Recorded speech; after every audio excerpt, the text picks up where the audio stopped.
कि अगर इस देश में भारत का संविधान और मंडल कमीशन न होता तो मैं कभी यहां नहीं होता और आपके सामने खड़ा नहीं होता। तो जिस सीढ़ी से चलकर मैं आया हूं वो सीढ़ी मेरी आंखों के सामने तोड़ी जा रही है, और मंच पर आकर के मैं आपसे तालियां बजवाने के लिए वो बात कहूं कि सब लोग खुश हो जाएं और कल को मुझे वाइस चांसलर बना दें। वो वाइस चांसलरी किस काम की है कि कल वापस जाके जब मेरे लोग मुझसे पूछेंगे मेरी नौकरी बर्बाद हो गई, शिक्षा बर्बाद हो गई, रोजगार बर्बाद हो गया, तुम उन लोगों के साथ बैठ करके कह रहे थे जय भीम जय मंडल। ये सबसे बड़ा खतरा है। उन लोगों को पहचानिए जो आपके वैचारिक दुश्मन हैं। मैं ओबीसी समाज से आता हूं और मैं ओबीसी समाज को एक शिकायत करता हूं। इस देश में ज्योतिबा फूले माली जाति से आते थे, ओबीसी थे। डॉक्टर अंबेडकर ने उन्हें अपना तीसरा गुरु बनाया था। शाहू जी महाराज ओबीसी जाति के थे। पेरियार चरवाहा समाज के थे।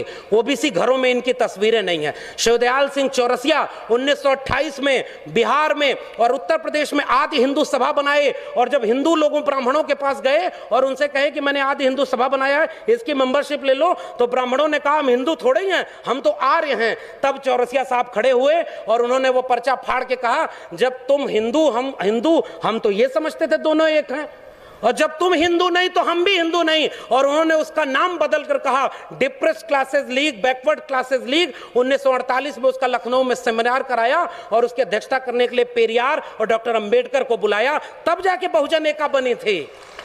बस खतरा यह है कि उन लोगों को पढ़ने नहीं दिया गया। पनवाड़ी घरों में शिवदयाल सिंह चौरसिया का नाम नहीं है। मेरे अपने यादव घरों में पेरियार ललई सिंह यादव का नाम नहीं है। पेरियार ललई सिंह यादव ने क्या कहा था, मैं उनकी बात कह के रहा हूं। बलिदान न सिंह का होते सुना, बकरे बलिवेदी पर लाए गए, न काटे टेढ़े पादप गए, सीधों पर आरे चलाए गए, विषधारी को दूध पिलाया गया, विषहीन सदा तड़पाए गए।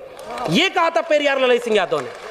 और जब त्रिवेणी संघ बना 1930 में बिहार में, और बाद में अर्जक संघ बना उत्तर प्रदेश में, इन दोनों का नारा क्या था, ब्राह्मणवाद की क्या पहचान, गिटपिट बोले करे न काम, और मानववाद की क्या पहचान, ब्राह्मण भंगी एक समान। जिसमें समता की चाह नहीं वह बढ़िया इंसान नहीं, समता बिना समाज नहीं, बिन समाज जनराज नहीं। जो जमीन को जोते बोए वो जमीन का मालिक होए, सबको शिक्षा सबको काम, वरना होगी नींद हराम। हमारे डॉक्टर लोहिया ने कहा 100 में पिछड़ा पावे 100 में 60, सन सोपा ने बांधी गांठ। तब उसको जगदेव बाबू रामस्वरूप वर्मा ने नारे को आगे बढ़ाया कि 100 में 90 शोषित हैं, शोषितों ने ललकारा है, धन धरती और राजपाट में 90 भाग हमारा है।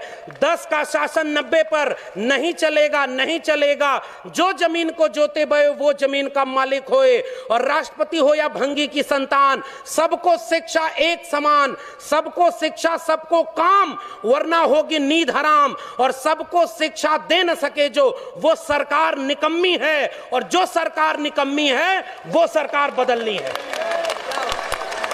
आप नेताओं के गुलाम बन गए इसलिए क्योंकि आप एकजुट नहीं रहे। अचानक कोई नेता आके कहता है कि आप चलो हिंदू धर्म खतरे में है, अरे उससे रोक के पूछिए हमारा स्कूल और विश्वविद्यालय खतरे में है, तब तुम क्यों नहीं आए? मेरी नौकरी कोरोना में चली गई, तब तुम क्यों नहीं आए? हमारी अर्थव्यवस्था डूब गई, तब तुम क्यों नहीं आए? और 85% हिंदू तब बनाते हो जब मुसलमानों के खिलाफ दंगा कराना होता है। और उसके बाद दलित महिला थी, सुनिए, दलित महिला थी उत्तराखंड में, खाना बनाकर स्कूल के बच्चों को खिलाती थी, और दलित महिला की जाति देखकर सवर्ण बच्चों ने कहा हम खाना नहीं खाएंगे, तब हिंदू धर्म खतरे में क्यों नहीं आया? यह मेरा सवाल है। उस महिला की जाति देखते हो क्योंकि वो दलित है इसलिए हम खाएंगे नहीं? पूछिए उन लोगों से 2 अप्रैल के भारत बंद के दिन वो लोग कहां थे जो केंद्र से लेकर के राज्य में सत्ता में बैठे थे और दलित सीटों पर चुन करके गए थे? पूछिए उन लोगों से 13 पॉइंट रोस्टर आया तो वो कहां थे? पूछिए उन लोगों से नई शिक्षा नीति के नाम पर जब सब बेचा जा रहा है, और आज आप कह रहे हो पाकिस्तान कब्रिस्तान। इस देश में हिंदू मुस्लिम की आग तब लगाई जाएगी जब दलित पिछड़े आदिवासी बच्चे अपनी शिक्षा और रोजगार और स्वास्थ्य की बात करेंगे। आज इस देश में एक दलित को राष्ट्रपति बना दिया गया और हाथरस में बेटी को पेट्रोल डाल के जला दिया, तब उस राष्ट्रपति की क्यों जय जवान खोली? यह सच पूछना जरूरी है। और आपने मुझे आमंत्रित करने का जोखिम लिया था, मैं अपना काम करके जा रहा हूं।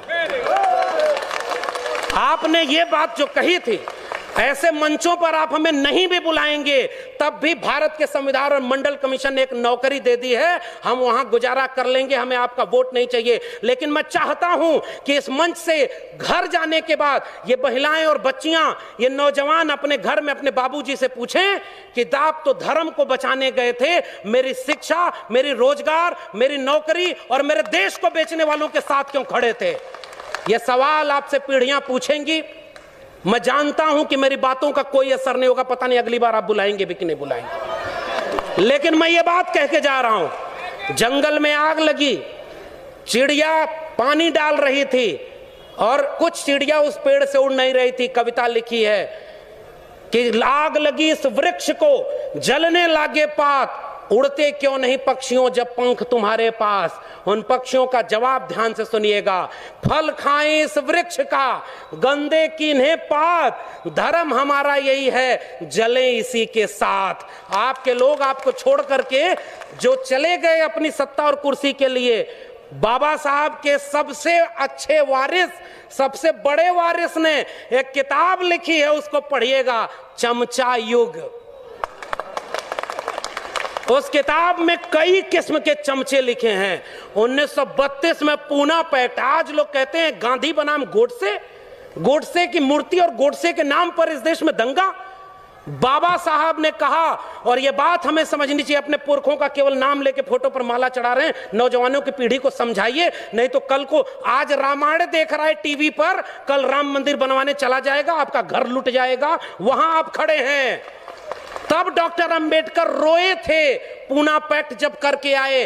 गांधी को 3 गोलियां मारी थी उन लोगों ने जो आज शासन कर रहे हैं। वो हमसे कहते हैं हमारे पुरखे ने गांधी की जान बचाई है, उन्होंने 3-3 गोलियां गांधी के सीने में मारी है, हम वो लोग हैं।